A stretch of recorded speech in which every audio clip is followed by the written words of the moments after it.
이토가 속해 있던 조시권과 사츠마권 대부분이 존왕양이 운동에 참여, 막부와 대립하고 있었다. 바로 이 과정에서 요시다 쇼인이 막부에 의해 처형당했던 것이다. 존왕양이 운동이 일어난 원인 역시 일본의 개항과 맞닿아 있었다. 막부가 천황의 허락 없이 개항을 하자 존왕양이파는 이를 천황에 대한 불충과 외세에 대한 굴욕으로 받아들였던 것이다. 정체는 뭐냐 하면은 그 양이라는 슬로건을 이용해서 당시에 막부를 개항을 주장하고 있었던 막부, 또 서양 열강과 조약을 이미 맺고 있었던 막부를 정치적인 궁지로 몰아넣기 위해서 이 배회 슬로건이라고 할까요? 오랑캐를 쫓아내자는 그 서양을 받아들이지 말자는 슬로건을 정략적으로 이용한 측면이 아주 강하다. 이렇게 볼 수 있겠습니다. 이 과정에서 이토는 국학자 하나와 호치이키가 천황을 폐위하려 한다고 오해, 그를 암살했던 것이다.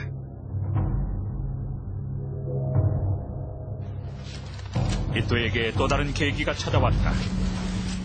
여보게, 그게 사실인가? 영국으로 유학을 떠난다고. 그럴 생각일세. 그런데 안색이 왜 그런가? 영국 유학이란 조로의 기회를 가진 사람이. 비용이 문제일세. 유학 비용이 턱없이 부족하다네. 그래? 비용 문제만 해결된다면 나도 함께 데려갈 텐가? 뭐라고? 아니, 자네가 무슨 수로 비용 문제를 해결한단 말인가? 이토는 영국 유학을 갈망했다. 대포를 구입하기 위해 모아둔 돈이 있다고 들었네. 무엇이? 그렇다면은... 그래, 그 비용으로 유학을 떠나세. 대포 같은 무기도 중요하지만 우리 같은 젊은 인재, 살아있는 무기가 더 중요하지 않겠나. 결국 이토는 대포 구입용 자금을 빼돌렸다. 海外の、いろんな文物を見る、社会を見るということは誰にしても大きな影響を与えるもので、渋沢栄一もそうですし、井上馨や伊藤博文たち長州の若者もそうだし、薩摩から行った、若者たちもそうですし、実際に、日本という狭い国ではなくてヨーロッパを実物を見てくるということで、次の時代に、向かっての、一つのエネルギーや精神をもらったことになる。 22살의 이토가 일본을 벗어나 세계를 만나는 순간이었다.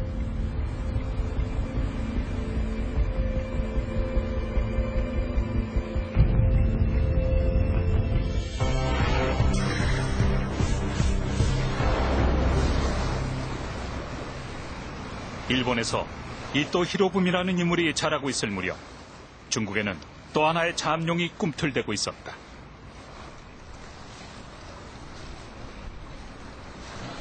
(1500만) 인구를 가진 중국의 상해, 개혁 해방 정책의 상징이 된 상해는 중국 제1의 대도시다. 지리적 이점으로 항공로, 해로, 육로, 수로 등 잘 발달된 교통로를 가진 상해, 금융, 국제무역의 중심으로 상해는 1990년대 이후 중국 경제 발전의 견인차 역할을 해왔다. 지금은 중국 경제권뿐만 아니라 동아시아 경제권의 중심이 되어 있다. 17세기 청나라 강희제가 세관을 설치한 이후 상해는 거대 무역 강이자 조운의 중심으로 발달했다. 아편 전쟁과 남경조약으로 상해는 1843년 정식으로 개항했다. 서구 열강의 직접적인 영향을 받으며 상해는 외세에 대한 굴욕과 경제적 번영이라는 혼란의 역사를 기록해왔다. 1862년 일단의 중국 군대가 이곳 상해에 나타났다. 회군이라 불리던 중국 군대. 이 군대를 이끈 지휘관은 당시 40살의 장년 리홍장이었다.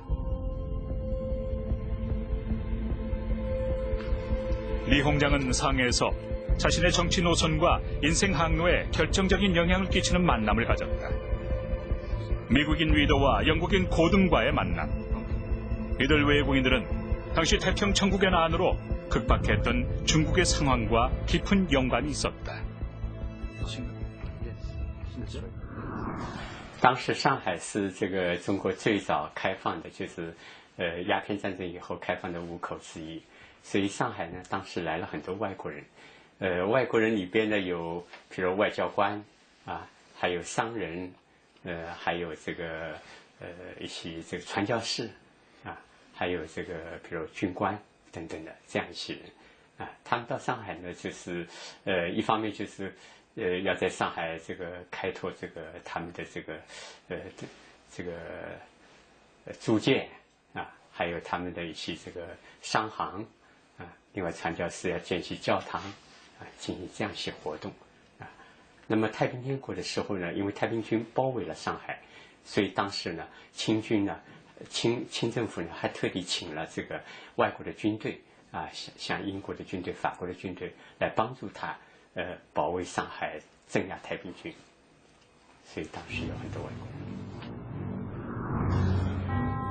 19세기 중엽, 청나라는 동아시아에서 가장 먼저 역사의 경랑을 맞이하고 있었다.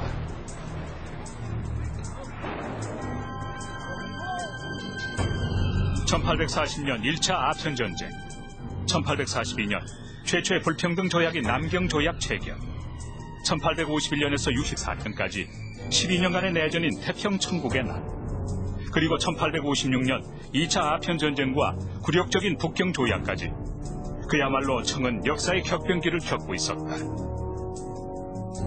바로 이런 혼란의 한가운데 등장한 한 인물이 리홍장이었다.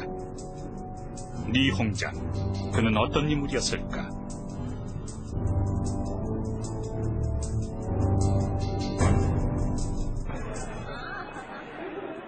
중국 안희성의 성도 합빈. 이곳에는 리홍장의 생가가 그대로 남아있다.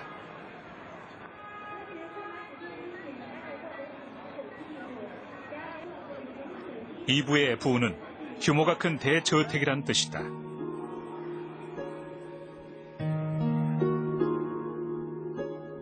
지금은 역사 박물관으로 변모, 관광 명소가 된 그의 생가.